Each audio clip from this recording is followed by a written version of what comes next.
박미선은 오늘 여고동창인 제이의 결혼식에 다녀온 후 충격에 빠지고 말았습니다.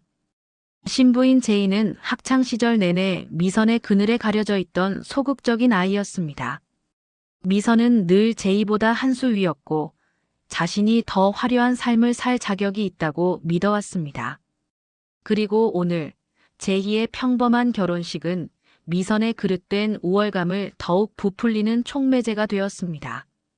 미선은 결혼식장의 분위기, 신랑의 평범한 외모, 그리고 가장 중요한 뷔페 음식의 수준까지 모든 것을 기준으로 제이의 현재를 냉정하게 평가했습니다.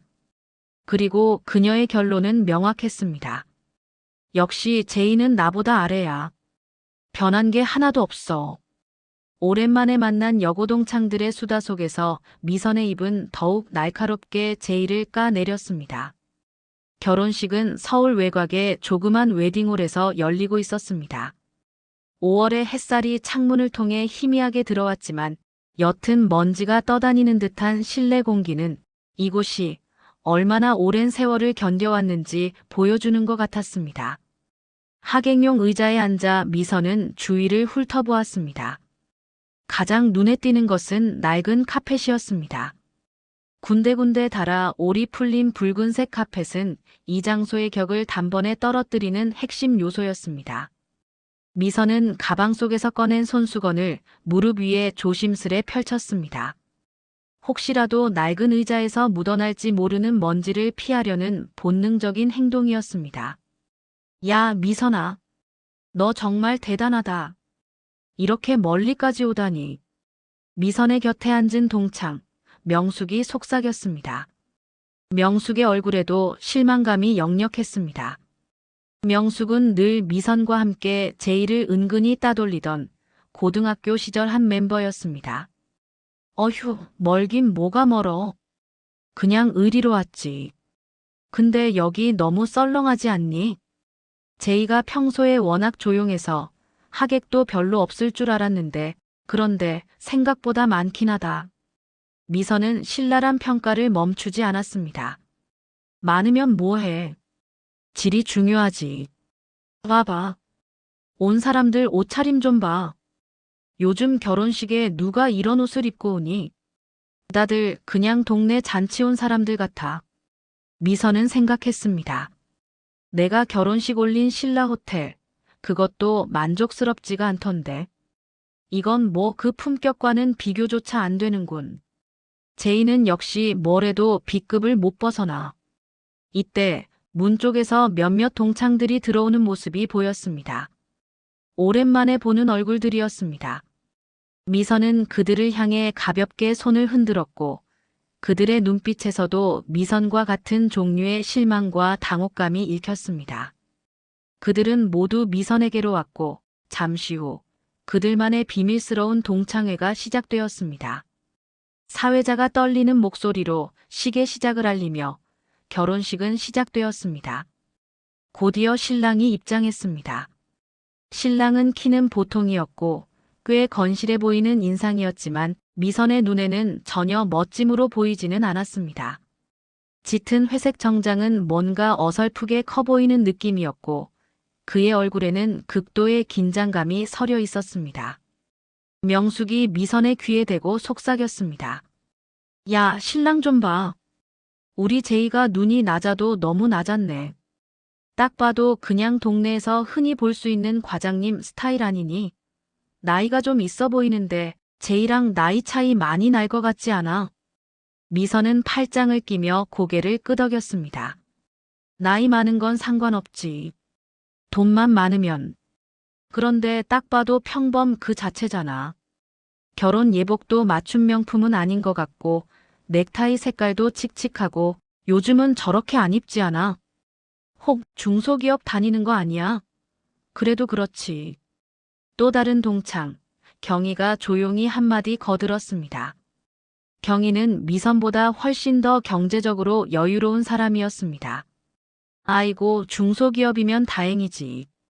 얼굴에 성실한 가장이라고 쓰여 있는데 그건 곧 딱 먹고 살 정도라는 뜻이야. 제이가 워낙 조용해서 괜찮은 남자 물긴 힘들었을 거야. 자기 분수에 맞는 결혼을 하는 거지 뭐. 미선은 생각했습니다. 신랑이 저 정도면 집안도 뻔하겠네. 아마 시댁에서 해줄 수 있는 건 전세금 정도였을 거야. 아니다. 전세금도 제대로 못 해줬을 것 같은데. 갑자기 제이가 예물로 무엇을 받았을지 궁금해졌습니다. 신랑이 신부 측 하객들에게 90도로 허리를 숙여 인사했습니다. 그의 행동은 성실해 보였지만 미선 일행의 눈에는 그저 자신감 없는 모습으로 비쳤을 뿐이었습니다. 미선은 그들의 평범함이 자신들의 화려한 삶을 더욱 빛내주는 배경처럼 느껴져 잠시 안도했습니다. 마침내 신부 제이가 아버지의 손을 잡고 입장했습니다. 웨딩드레스는 심플했지만 그래도 제이에게 잘 어울렸습니다. 그녀는 고등학교 시절 늘 조용히 책상에 앉아 미선의 뒤통수를 바라보던 그 모습 그대로였습니다. 다만 오늘 그녀의 얼굴에는 행복감이 아닌 미묘한 긴장과 약간의 불안함이 섞여 있었습니다.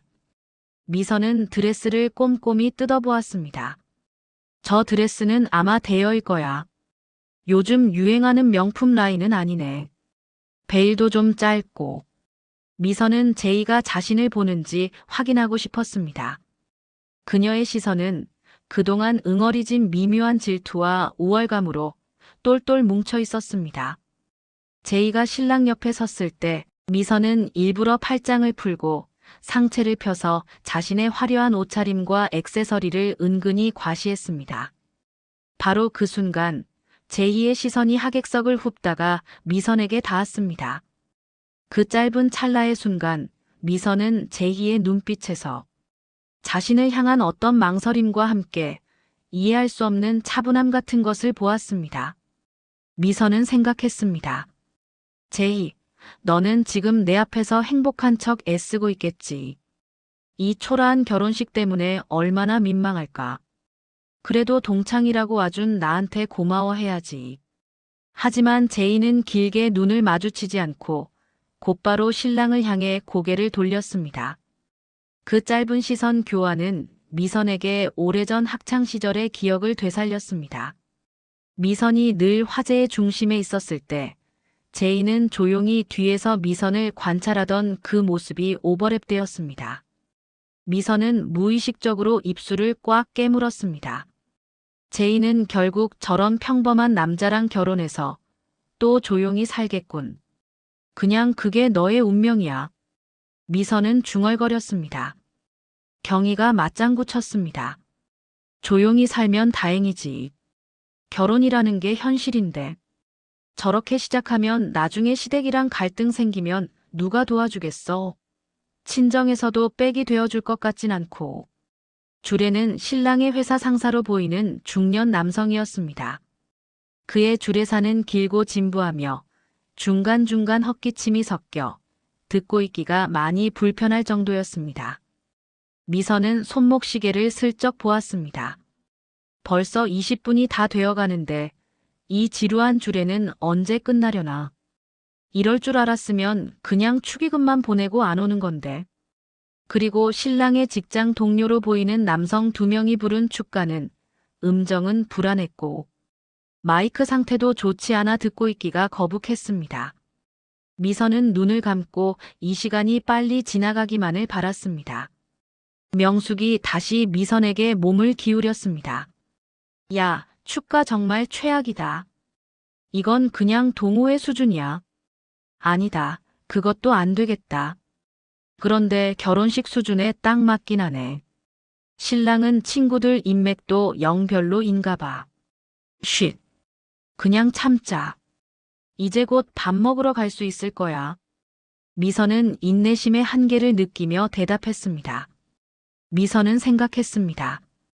결혼은 신분 상승의 가장 확실한 기회라고 하는데 제이는 그 기회를 완전히 날려버린 것 같군. 이렇게 평범하게 시작해서 과연 행복할 수 있을까? 물론 나처럼 화려하게 살 수는 없겠지만 결혼식이 거의 끝날 무렵 사회자가 부모님께 인사를 하는 순서를 진행했습니다. 제이는 친정 부모님께 인사할 때는 눈물을 글썽였지만 시부모님께 인사할 때는 왠지 모를 어색함과 긴장감이 그녀를 감싸는 듯 했습니다. 신랑 측 부모님은 조용하고 검소해 보이는 분들이었습니다. 미선은 그들의 옷차림을 보고 다시 한번 자신의 추측이 맞다고 확신했습니다. 명품은커녕 그냥 단정한 옷차림이었고 시어머니의 손에는 흔한 주얼리 하나 보이지 않았습니다. 경희가 속삭였습니다. 저것 봐. 시어머니 반지 하나 안 꼈네. 시계도 평범하고. 아마 진짜 평범한 집안인가 봐. 겉모습만 보고 판단하면 안 되지만 이런 격식 있는 자리는 솔직히 다 드러나는 법이잖아. 미선은 그들의 대화에 묘한 쾌감을 느꼈습니다.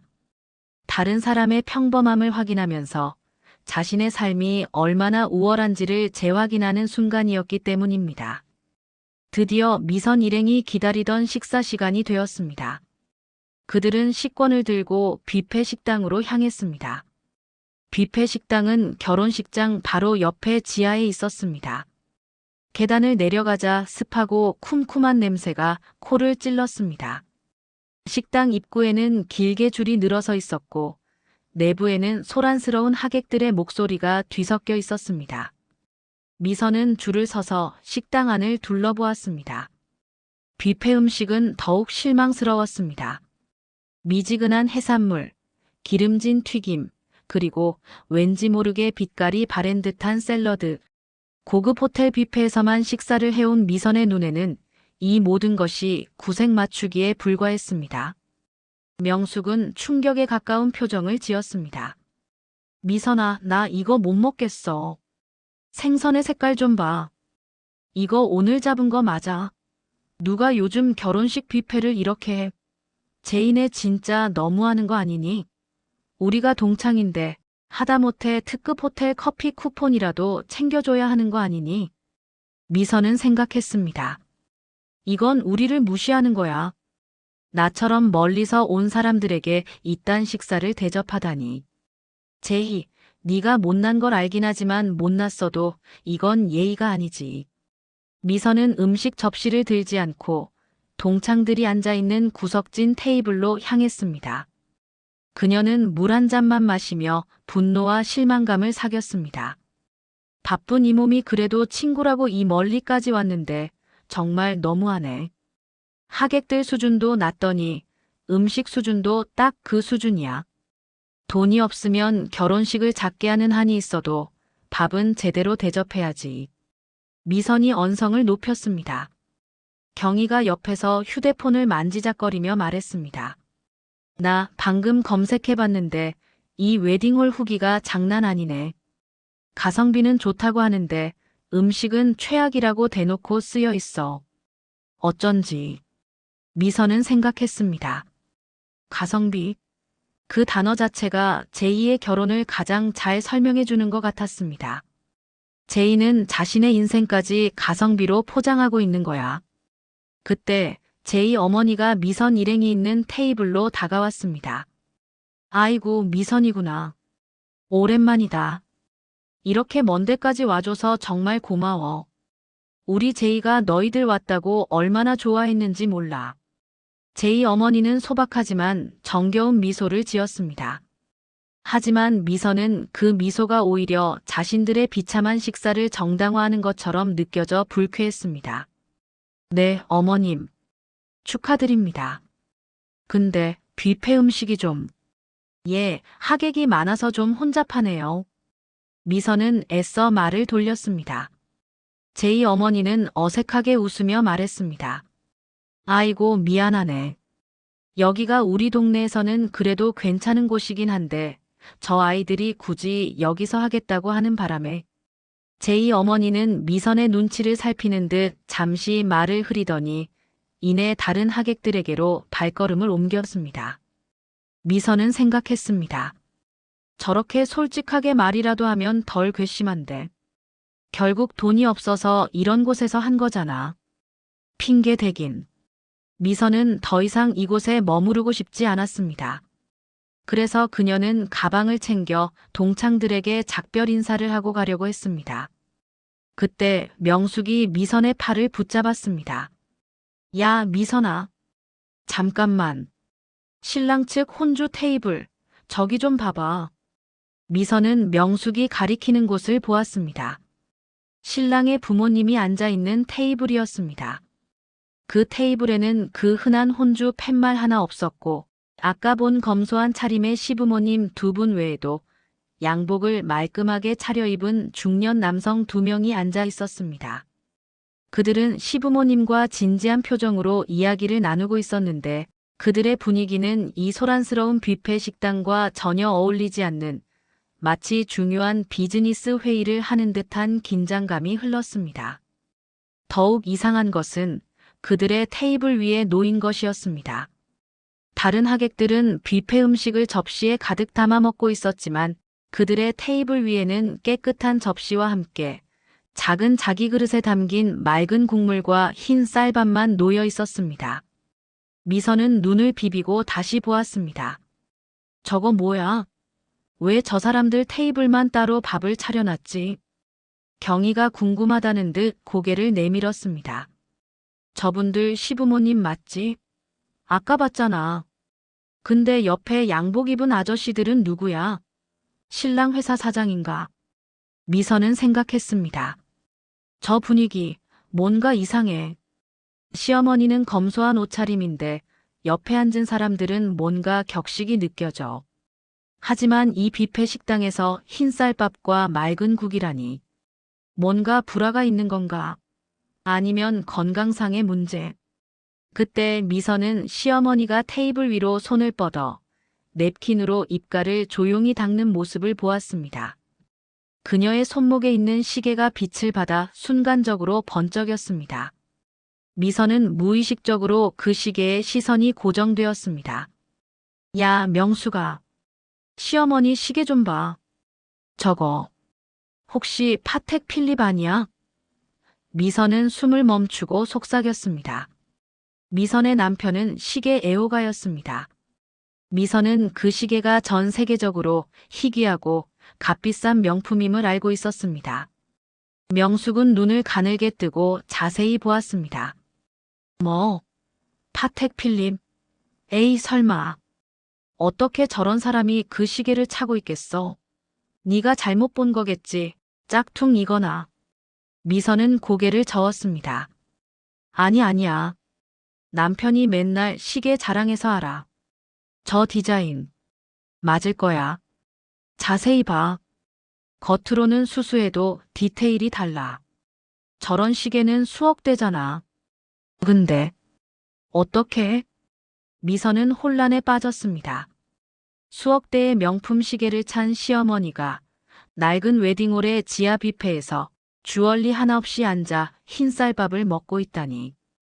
이 상황은 그녀가 지금까지 내린 모든 평가와 추측을 뒤집어버리는 혼란 그 자체였습니다. 경희는 여전히 의심 가득한 표정이었지만 미선이 워낙 확신에 차 말했기에 조심스럽게 입을 열었습니다. 혹시 누가 선물해 준 거 아냐? 아니면 정말 짝퉁이거나. 저 시계 하나로 집안을 판단할 순 없잖아. 저런 시계를 찰 정도의 진짜 부자라면 이런 데서 결혼식을 올릴 리가 없지. 미선은 생각했습니다. 그래, 그게 맞아. 부자라면 절대 이딴 곳에서 결혼식을 안 해. 그렇다면 대체 이건 뭐지? 아니면 내가 뭘 잘 모르고 있나? 그때 미선 일행의 테이블 근처를 서빙하던 웨딩홀 직원이 작은 소리로 전화 통화하는 것을 들었습니다. 네. 삼진그룹 회장님과 사모님 테이블은 따로 세팅해드렸습니다. 그리고 식사는 한정식 코스에서 밥과 맑은 국만 원하셔서. 네. 보안 유지하라는 말씀 다시 전달받았습니다. 일반 하객들과 동선이 겹치지 않도록 주의하겠습니다. 직원은 목소리를 낮춰 말했지만 삼진그룹 회장님 사모님이라는 단어는 미선의 귓가에 번개처럼 박혔습니다. 미선, 명숙, 경희는 동시에 숨을 들이마셨고 서로의 눈을 확인했습니다. 그들의 눈빛에는 방금 들은 말이 사실인지에 대한 엄청난 의문과 충격이 담겨 있었습니다. 삼진그룹은 누구나 다 아는 국내에서 손꼽히는 대기업. 그 이름은 대한민국 경제를 움직이는 거대한 재벌 가문 중 하나였습니다. 잠깐, 방금 뭐라고 했어? 삼진그룹, 삼진그룹 회장님 사모님. 명숙의 목소리가 떨렸습니다. 미선은 온몸에 소름이 돋는 것을 느꼈습니다. 그녀는 다시 시어머니를 보았습니다. 검소해 보였던 차림새, 묘하게 차분하고 고고했던 태도, 그리고 수억 대의 파텍 필립 시계. 모든 것이 퍼즐처럼 맞춰지기 시작했습니다. 미선은 생각했습니다. 말도 안 돼. 그럼 제이가? 내가 그렇게 깔보고 무시한 제이가 삼진그룹 회장의 아들과 결혼을 했다고. 신랑의 평범한 외모와 어설픈 정장, 낡은 웨딩홀, 최악의 뷔페. 이 모든 것이 미스터리처럼 느껴졌던 상황들이 갑자기 하나의 거대한 진실 앞에 무너져 내렸습니다. 그것은 단순한 결혼식이 아니었습니다. 미선은 자리에서 일어나려다가 다리에 힘이 풀려 주저앉았습니다. 그녀의 머릿속은 혼란으로 가득 찼습니다. 제이가 어떻게 삼진그룹 회장 아들이랑 결혼을 해? 이건 말이 안 되잖아. 신랑도 저렇게 평범하게 생겼는데, 그리고 결혼식도 이 모양이고. 미선은 거의 흐느끼듯이 중얼거렸습니다. 경희가 휴대폰을 황급히 다시 꺼내 삼진그룹의 후계자 정보를 검색했습니다.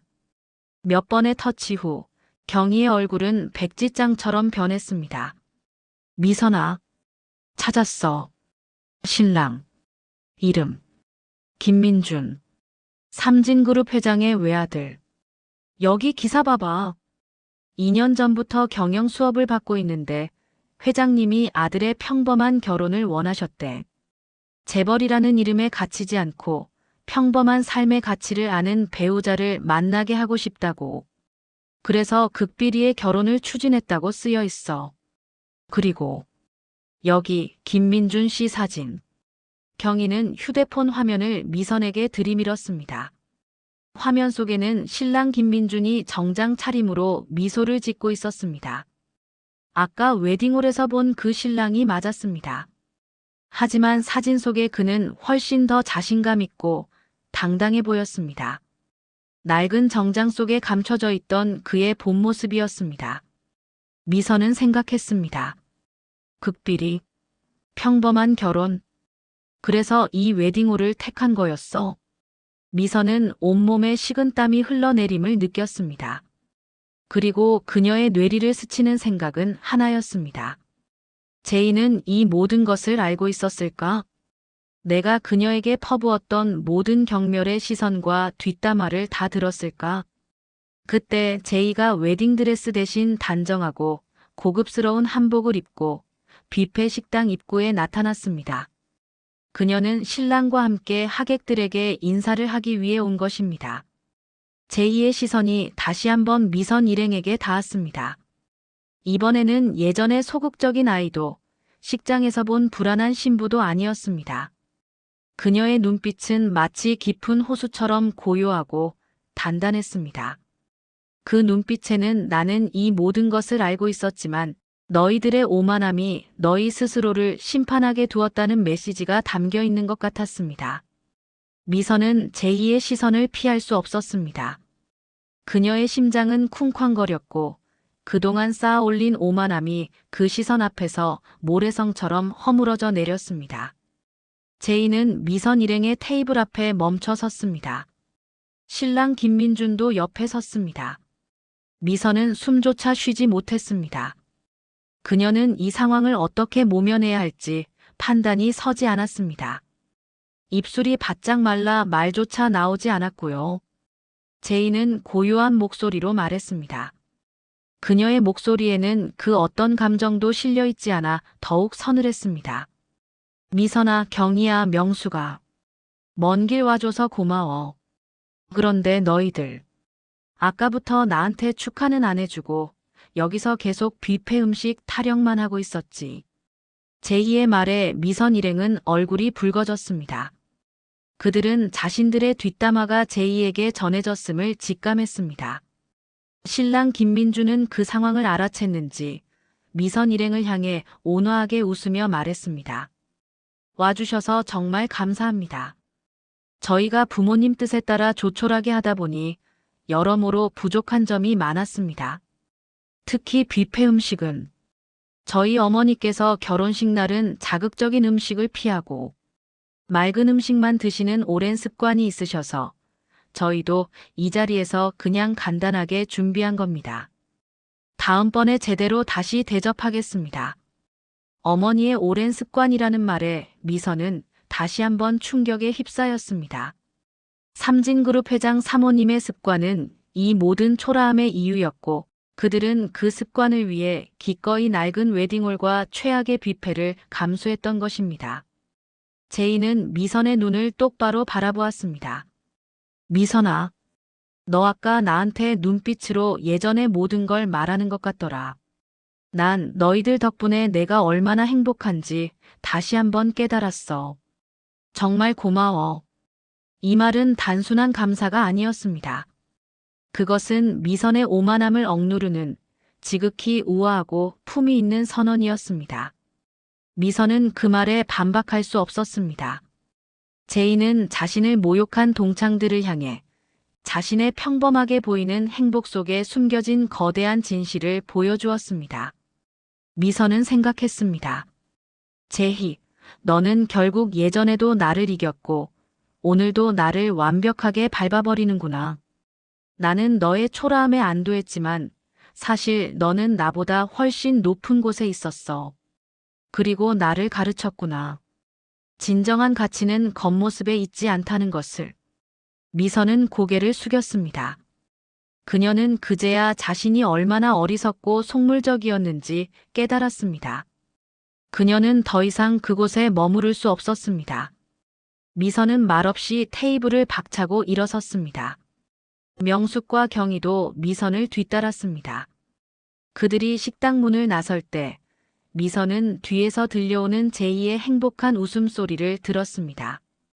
그 소리는 미선의 귀에 영원히 잊히지 않을 재벌가 며느리의 조용한 승전가처럼 울려 퍼졌습니다. 결혼식장을 벗어난 미선은 햇빛 아래에서도 얼굴이 창백했습니다. 그녀는 차에 기대서서 길게 숨을 내쉬었습니다.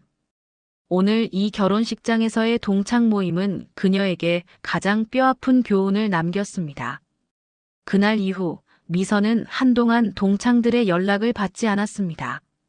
명숙과 경희는 끊임없이 전화를 걸어와 제이가 일부러 그랬다. 우리를 놀린 거다라며 분노했지만 미선은 이미 모든 것을 인정하고 있었습니다.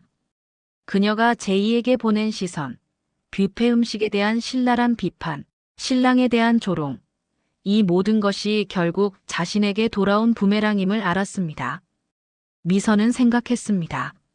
나는 남의 초라함을 보며 나 자신을 위로했지만 제이는 자신의 거대한 삶을 작은 그릇에 담아 보여줌으로써 나의 오만함을 깨뜨렸다. 제이의 결혼식은 초라했지만 그녀의 품위와 격은 내가 사는 세상보다 훨씬 더 높은 곳에 있었다. 몇 달 후 미선은 지역 사회 봉사 활동을 하는 곳에 등록을 했습니다. 그녀는 더 이상 명품 가방이나 호화로운 외모로 자신을 포장하지 않았습니다. 그녀는 진정한 격이란 타인을 존중하는 마음과 내면의 성숙함에서 나온다는 것을 제이의 결혼식을 통해 배웠습니다. 제희야, 미안하다. 미선은 여전히 제이에게 이렇게 말할 용기를 내지는 못하고 있습니다. 하지만 그녀는 알고 있습니다. 제이가 그녀에게 보여준 것은 그 어떤 것보다 값진 것임을. 그리고 그녀는 그 교훈을 평생 잊지 않을 것입니다. 이제는 그렇게 살아야 하는 것을 알았으니까요. 오늘은 재벌집에 시집가면서도 생색을 내지 않은 친구의 결혼식에서 자기의 잘못을 깨달은 친구에 대한 영상을 보았습니다. 어떠셨나요? 오늘 내용이 좋았으면 좋아요와 구독을 눌러주시면 감사하겠습니다. 구독을 누르시면 새로운 영상을 가장 먼저 받아보실 수 있습니다. 다음에도 좋은 영상으로 찾아뵙겠습니다. 감사합니다.